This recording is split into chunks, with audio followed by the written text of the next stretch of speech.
Hello everyone, how are you all? I hope सब पढ़ाई में लीन है। तो बोर्ड के एग्जाम आने वाले हैं। टेंथ वाले सुन लो ध्यान से, बोर्ड का एग्जाम आपका 25 फरवरी को है, 25 फरवरी।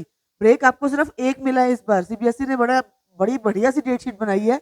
एक ही ब्रेक मिला है आपको। तो आप अभी अपनी तैयारी कर लो। एक क्विक रिवीजन के साथ एक आई हूँ वीडियो लेके। Metals and non metals chemical properties आज हम डिस्कस करेंगे। क्विक रिवीजन है, क्वेश्चन 100% आएगा इसमें से। तो शुरू करते हैं। तो डिस्कशन क्या थी हमारी आज की? Metals and non metals chemical properties. Chemical property discuss करेंगे हम मेटल्स एंड नॉन मेटल्स की। सबसे पहले हम करेंगे रिएक्शंस ऑफ मेटल्स। मेटल्स की रिएक्शन करेंगे। Reaction of metal with oxygen. Oxygen के साथ जब कोई भी मेटल रिएक्ट करेगा, आपको पता है ये के जो है, ये है सिंबल है पोटेशियम। ठीक है, एग्जाम्पल के लिए हमने पोटेशियम की बात की। पोटेशियम जो ऑक्सीजन के साथ रिएक्ट करता है तो वो बनाएगा potassium oxide. So metal oxides are formed when the metals react with oxygen. जब मेटल ऑक्सीजन के साथ रिएक्ट करेगा तो मेटल ऑक्साइड बनेगा। और ये जो मेटल ऑक्साइड्स होते हैं they are usually basic in nature. इनकी प्रॉपर्टी जो है वो बेसिक होती है। उसके बाद हमारे पास एक आ जाता है क्वेश्चन, जिसमें से आ जाता है एम्फोटेरिक ऑक्साइड कौन से होते हैं? Amphoteric is a condition where the metal oxides can act as both acidic and basic in nature. देखो बेटे, वैसे तो यूजुअली जो मेटल का ऑक्साइड है वो बेसिक होता है नेचर में, लेकिन कुछ मेटल के ऑक्साइड्स ऐसे होते हैं जो एसिडिक और बेसिक दोनों की तरह बिहेव करेंगे। उनको हम बोलेंगे एम्फोटेरिक ऑक्साइड। क्या बोलेंगे? Amphoteric oxide. कौन से होते हैं एम्फोटेरिक ऑक्साइड? वो मेटल ऑक्साइड, वो मेटल की ऑक्साइड जो एसिड और बेस दोनों की तरह बिहेव करेंगे। Those are called amphoteric oxides. Next है आपके पास reaction of metal with water. Water के साथ मेटल की रिएक्शन करते हैं तो सोडियम और वाटर की रिएक्शन की हमारे पास बन गया sodium hydroxide. Metal react with water to form metal hydroxide, but the reactivity of water differs from metal to metal. अलग अलग मेटल, क्योंकि रिएक्टिविटी सीरीज पे डिपेंड करेगा। हमें पता है कि sodium is the most reactive metal in the reactivity series. तो सोडियम और पोटेशियम की जो रिएक्टिविटी है वो बहुत विग्रस होती है। कैसे बताया मैंने आपको कि हम रिएक्टिविटी सीरीज करते हैं। कालू नाम का माली आलू जरा फीके से पकाता है, इस तरह से हम करते हैं। तो इस रिएक्टिविटी सीरीज के बेसिस पे हम ये बोलते हैं कि पोटेशियम और जो सोडियम है वो मोस्ट रिएक्टिव है, हाईली रिएक्टिव है। तो इसलिए the reactivity of sodium and potassium is highly vigorous and they readily react with water to form their alkali such as sodium hydroxide. ये बेसिक हो गया ना नेचर में, sodium hydroxide and potassium hydroxide. Magnesium, अब magnesium जो है ये fourth number पे आ गया, मतलब कि as compare to potassium and sodium ये थोड़ा कम रिएक्टिव है। तो magnesium do not react with cold water but react with hot water. Magnesium जो है वो कोल्ड वाटर के साथ रिएक्ट नहीं करेगा। कोल्ड वाटर के साथ रिएक्ट करने के लिए सोडियम और पोटेशियम ऑलरेडी बैठे हैं रिएक्टिविटी सीरीज के सबसे ऊपर बादशाह बन के। Magnesium do not react with cold water but react with hot water to form magnesium oxide and hydrogen. उसके बाद नीचे हम आ जाते हैं आयरन पे। आयरन और भी कम रिएक्टिव है। So iron is less reactive as compared to sodium, potassium, calcium and magnesium. Thus it does not react with cold or hot water. तो ये ना कोल्ड के साथ रिएक्ट करेगा ना हॉट के साथ रिएक्ट करेगा। किसके साथ रिएक्ट करेगा? स्टीम के साथ, to form magnetic metallic oxides या मैग्नेटिक ऑक्साइड भी बोल सकते हैं। तो आयरन और वाटर रिएक्ट किए, water in the form of steam. तो ये बन गया आपका आयरन ऑक्साइड और हाइड्रोजन। तो अगर हम इसका रिव्यू लें कि डिपेंड करता है रिएक्टिविटी सीरीज पे कि हम कौन से मेटल की रिएक्शन करवा रहे हैं वाटर के साथ। जैसे पोटेशियम सोडियम मोस्ट रिएक्टिव हैं तो ये कोल्ड वाटर के साथ भी बड़ा विग्रस रिएक्शन देंगे और बेसिक बना देंगे सोडियम हाइड्रोक्साइड। फिर मैग्नीशियम जो थोड़ा कम रिएक्टिव है, it will not react with cold water but hot water के साथ इसकी रिएक्शन होती है और ये बनाएगा मैग्नीशियम ऑक्साइड। उसके बाद आयरन जो है वो और भी कम रिएक्टिव है, तो आयरन जो है वो स्टीम के साथ रिएक्ट करेगा to form iron oxide.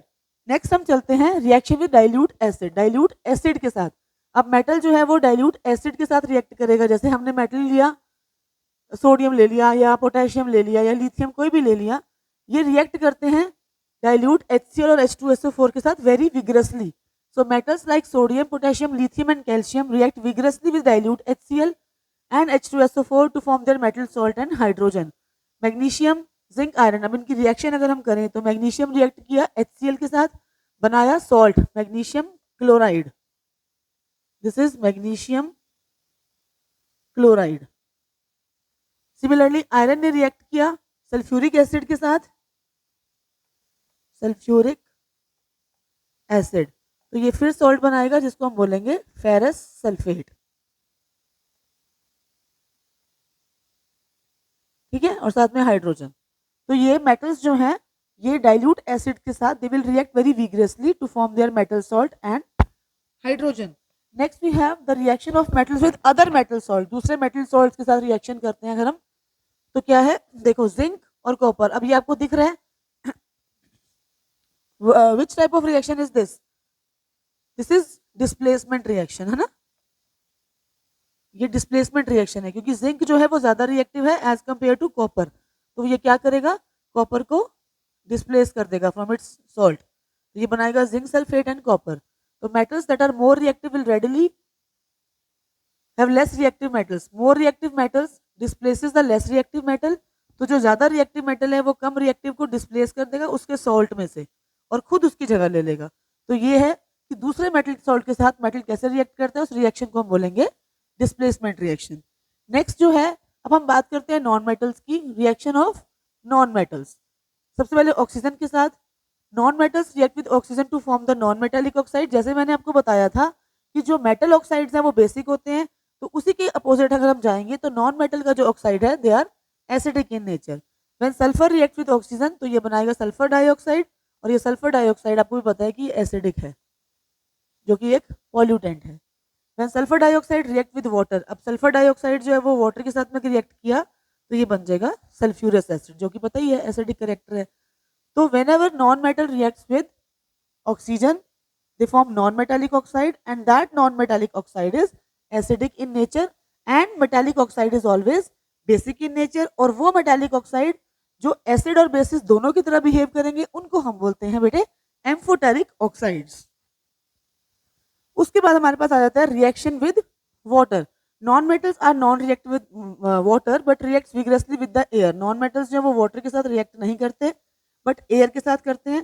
Therefore many of the non metals are immersed in water for storage. इसलिए बहुत सारे नॉन मेटल्स ऐसे हैं जिनको स्टोरेज पर्पस के लिए हम वाटर के अंदर रखते हैं क्योंकि वाटर के साथ इनकी रिएक्शन नहीं होती। जैसे कि phosphorus which is one of the highly reactive non metal, वो एयर के साथ रिएक्ट करता है but when immersed in water prevents it's contact with the atmosphere. तो जो फॉस्फोरस है उसको पानी के अंदर स्टोर किया जाता है क्योंकि फॉस्फोरस एक बहुत हाईली रिएक्टिव है, it is very highly reactive metal,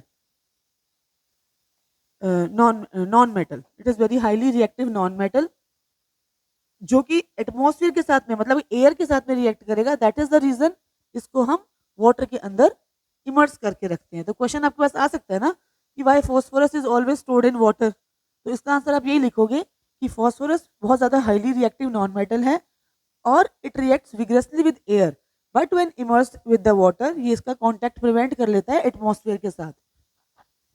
reaction with acid, non metals do not react with acid, non metals acid के साथ रिएक्ट नहीं करते। Reaction with base, it is a very complex reaction when non metals react with base. The reaction of chlorine with base like sodium hydroxide gives product like sodium hypochlorite, sodium chloride as well as water. So this is all about reaction of metals and non metals। ठीक है, अलग अलग तरह की reactions है, ये chemical properties हैं non metals की और मेटल्स की। तो आई होप आपको ये एक क्विक रिवीजन जो है बहुत अच्छे से समझ में आ गई होगी। तो और भी वीडियोस के साथ हम कंटिन्यू करेंगे आने वाले सेशंस में। Thank you so much. तो बच्चों मुझे उम्मीद है कि आपको ये टॉपिक बहुत अच्छे से समझ में आ गया होगा। इसके अलावा भी अगर आपकी कोई भी प्रॉब्लम फेस कर रहे हो आप फिजिक्स केमिस्ट्री और बायो 10th क्लास वाले बच्चों, तो आप मुझे कमेंट सेक्शन में टॉपिक का नाम बता दीजिए। फॉर श्योर आपके एग्जाम से पहले वो क्वेरी मैं सॉल्व कर दूंगी और दिए हुए नंबर पर आप कमेंट भी कर सकते हैं और मुझे व्हाट्सएप भी कर सकते हैं। धन्यवाद।